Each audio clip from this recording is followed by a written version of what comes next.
कुछ दिन बाद अचानक तेज बारिश शुरू हो जाती है और भयंकर बाढ़ आ जाती है।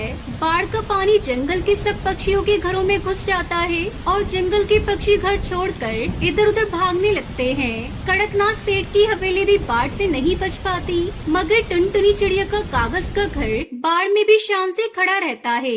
ये कहानी कागज के खिलौने बनाकर बेचने वाली गरीब टुनटुनी चिड़िया की है। टुनटुनी चिड़िया अपने पति कालू कौवे और बेटी सुनहरी चिड़िया के साथ ढोलकपुर के जंगल में रहती थी। वो रंग बिरंगे कागज से तरह तरह के खिलौने बनाकर जंगल के बाजार में बेचती थी। लो भाई, आगे टुनटुनी कागज के खिलौने वाली। कागज की नाव, कागज का घर, कागज के फूल, जो अच्छा लगे खरीद लो। आओ भाई आओ, कागज के खिलौने वाली आई। टुनटुनी, ये कागज की फिरकी और नाव कितने का है? तब तक आप लोग हमारे इस वीडियो को लाइक और अगर आपने हमारे चैनल को सब्सक्राइब नहीं किया है तो जल्दी से सब्सक्राइब कर लें और कमेंट सेक्शन में जरूर बताएं कि आपको हमारी ये कहानी कैसी लगी। ना कम ना ज्यादा, सब मिलके 50 रुपया का है, कहो तो तुम। हाँ दे दो टुनटुनी, पूरे जंगल में भी तेरे जैसे कागज के खिलौने नहीं मिलेंगे। टुनटुनी चिड़िया ऐसे सुंदर खिलौने बनाती थी कि देखने वालों की नजर उन पर से हटने का नाम ही नहीं लेती थी और इसलिए उसके खिलौने हाथों हाथ बिक जाते थे। एक दिन टुनटुनी चिड़िया जंगल के बाजार में खिलौने बेच रही थी कि तभी दो कबूतरी शहर के जंगल से टुनटुनी चिड़िया के पास आती है और उससे कहती है, हमारा कागज के खिलौनों का कारोबार है। हमने सुना है कि आपके जंगल में कई चिड़िया और कौवे कागज के खिलौने बनाती हैं। इसीलिए हम आपके जंगल में कागज के खिलौने बनाने की एक छोटी सी प्रतियोगिता रखने जा रहे हैं। उस प्रतियोगिता में जो पक्षी प्रथम आएगा उसे हमारी तरफ से 1 लाख का इनाम मिलेगा। टुनटुनी चिड़िया की दुकान के बराबर में सुंदरी कौवे की भी कागज के खिलौने की दुकान थी। 1 लाख रुपए का इनाम सुनते ही सुंदरी की आंखें खुल गयी। अरे वाह, ये इनाम तो मैं ही जीतूंगी। वैसे भी सेठ जी से तो मेरी अच्छी खासी जान पहचान है। उनसे कहकर टुनटुनी को प्रतियोगिता में हिस्सा नहीं लेने दूंगी और फिर ये 1 लाख रुपए मैं जीत जाऊंगी। सुंदरी कौवी कड़कनाथ सेठ के घर जाती है और उसको सारी बात बताती है। 2.5 किलो का एक मारूं, तू फिक्र मत कर सुंदरी, मैं उस टुनटुनी से बात करता हूँ। वैसे भी उसके पति पर बहुत कर्जा है मेरा, वो मेरी बात नहीं टालेगा। हाँ चल मेरे साथ उसके घर। इतना कहकर कड़कनाथ सेठ और सुंदरी कौवी टुनटुनी चिड़िया के घर जाते हैं। अरे सेठ जी आप 2.5 किलो का एक मारूं। सुन टुनटुनी, अगर तुझे यहाँ रहना है तो तू इस कागज की प्रतियोगिता में हिस्सा नहीं लेगी। अगर तूने लिया तो मैं तेरे घर को आग लगा दूंगा और इस जंगल से बाहर फिपा दूंगा। इतना कहकर वो दोनों टुनटुनी चिड़िया के घर से चले जाते हैं। वही टुनटुनी चिड़िया डरने की बजाय उसका विरोध करने पर उतर आती है और कालू कौवे से कहती है, अरे हम किसके बाप का खाते हैं जो उसकी धमकी से डरे। मैं उस प्रतियोगिता में जरूर भाग लूंगी। नहीं टुनटुनी, मान जाओ, तुम उसमें हिस्सा मत लो। सेठ का कहर हमसे बर्दाश्त न होगा।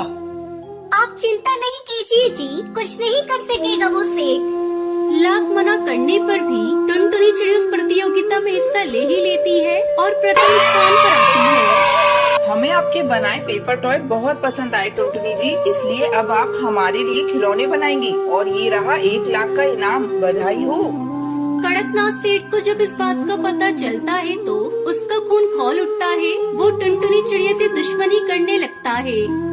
2.5 किलो का एक मारूं, हमारे मना करने पर भी ना मानी ये टुनटुनी। इसके साथ इतना बुरा करूँगा कि रूह कांप जाएगी। कड़कनाथ सेठ का एक भला पक्षी हरिया तोता टुनटुनी चिड़िया को सारी बात बताता है। फिर टुनटुनी चिड़िया कालू कौवा अपनी पत्नी को लेकर उस जंगल से नदी पार वाले जंगल आ जाते हैं। 2.5 किलो का एक मारूं, कहाँ गए सब? सुनो पक्षियों, आग लगा दो इसके घर में। सेठ के ये कहते ही उसके पक्षी टुनटुनी चिड़िया के घर में आग लगा देते हैं। वहीं टुनटुनी चिड़िया कालू कौवा अपने लिए घर ढूंढने लगते हैं। जंगल के थोड़ी दूर जाने पर उन्हें घायल पक्षी मिलता है जो दर्द से करहा रहा होता है। कोई है? मुझे बहुत भूख लगी है, कुछ खाने को दे दो, मैंने कई दिन से खाना नहीं खाया। उसकी आवाज सुनकर टुनटुनी चिड़िया कालू कौवा वहाँ पहुँचते हैं। क्या हुआ आपको? आपके कैसे चोट लग गई? मैं अपने बच्चों के लिए दाना लेने जा रहा था। रास्ते में मुझे कुछ जंगली पक्षी मिल गए और उन्होंने मेरा ये हाल कर दिया। टुनटुनी चिड़िया अपनी पोटली में से उसे रोटी दे देती है। जैसे ही वो रोटी खाता है वो एक लाल परी में बदल जाता है। टुनटुनी चिड़िया कालू कौवे से देखकर हैरान हो जाते हैं।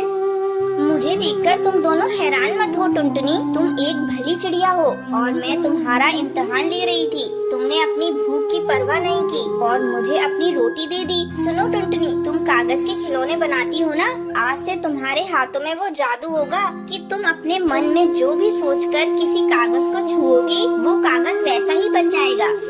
ये कहकर वो लाल परी वहाँ से गायब हो जाती है। टुनटुनी चिड़िया खुशी से फूली नहीं समाती और वो इधर उधर से ढेर सारे कागज इकट्ठे करने में लग जाती है। इतने सारे कागज क्यों इकट्ठा कर रही हो टुनटुनी? कालू जी, हम इनसे अपना घर बनाएंगे, कागज का आलीशान घर। ये सुनकर कालू कौवा हैरानी में पड़ जाता है और टुनटुनी चिड़िया से कहता है, अरे ये क्या पागलपन सवार हो गया है तुम पर भला? कागज का घर तो पानी में गल सकता है, आग में जल सकता है और आंधी तूफान में उसके परखच्चे उड़ सकते हैं।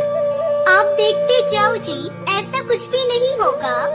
ये कहकर टुनटुनी चिड़िया दिन रात कागज का घर बनाने में लगी रहती है और ये आलीशान घर बना ही लेती है। फिर घर में लगे कागज को छूकर मनी मन कहती है, ये कागज लोहे से भी मजबूत हो जाए।